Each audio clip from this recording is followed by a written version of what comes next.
ಪರವಾಡ ಫಾರ್ಮಸಿಟಿಯ ಕಾರ್ಖಾನೆಯಲ್ಲಿ ಟ್ಯಾಂಕ್ ಸ್ಫೋಟ, ಬೆಂಕಿಗೆ 2 ಕಾರ್ಮಿಕರು ಬಲಿ.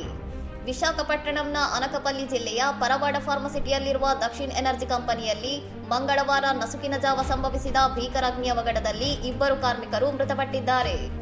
ಪ್ಲಾಸ್ಟಿಕ್ ತ್ಯಾಜ್ಯವನ್ನು ತೈಲವಾಗಿ ಪರಿವರ್ತಿಸುವ ಪ್ರಕ್ರಿಯೆಯಲ್ಲಿ ಟ್ಯಾಂಕ್ ಸ್ಫೋಟಗೊಂಡಿದ್ದೇ ಈ ದುರಂತಕ್ಕೆ ಕಾರಣವಾಗಿದ್ದು, ಅಚ್ಯುತಪುರಂ ನಿವಾಸಿಗಳಾದ ವೇಪಾದ ವೆಂಕಟೇಶ್ ಮತ್ತು ಶ್ರೀನಾಥ್ ಮೃತಪಟ್ಟ ದುರ್ದೈವಿಗಳು. ಸ್ಫೋಟದ ತೀವ್ರತೆಗೆ ಜ್ವಾಲೆಗಳು ಕಾರ್ಖಾನೆಯಾದ್ಯಂತ ವೇಗವಾಗಿ ಹರಡಿದ್ದು, ಕೆಲಸ ನಿರ್ವಹಿಸುತ್ತಿದ್ದ ಕಾರ್ಮಿಕರು ಒಳಗೆ ಸಿಲುಕಿಕೊಂಡು ಪ್ರಾಣ ಕಳೆದುಕೊಂಡಿದ್ದಾರೆ.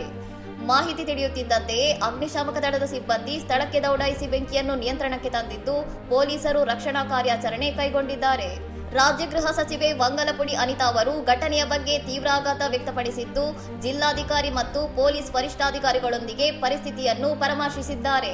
ಸಂತ್ರಸ್ತ ಕುಟುಂಬಗಳಿಗೆ ಅಗತ್ಯ ನೆರವು ಒದಗಿಸುವುದಾಗಿ ಭರವಸೆ ನೀಡಿರುವ ಸಚಿವರು, ಇಂತಹ ಅವಘಡಗಳು ಮರುಕಳಿಸದಂತೆ ಕೈಗಾರಿಕಾ ಸುರಕ್ಷತೆಯನ್ನು ಖಚಿತಪಡಿಸಿಕೊಳ್ಳಲು ಅಧಿಕಾರಿಗಳಿಗೆ ಕಟ್ಟುನಿಟ್ಟಿನ ನಿರ್ದೇಶನ ನೀಡಿದ್ದಾರೆ.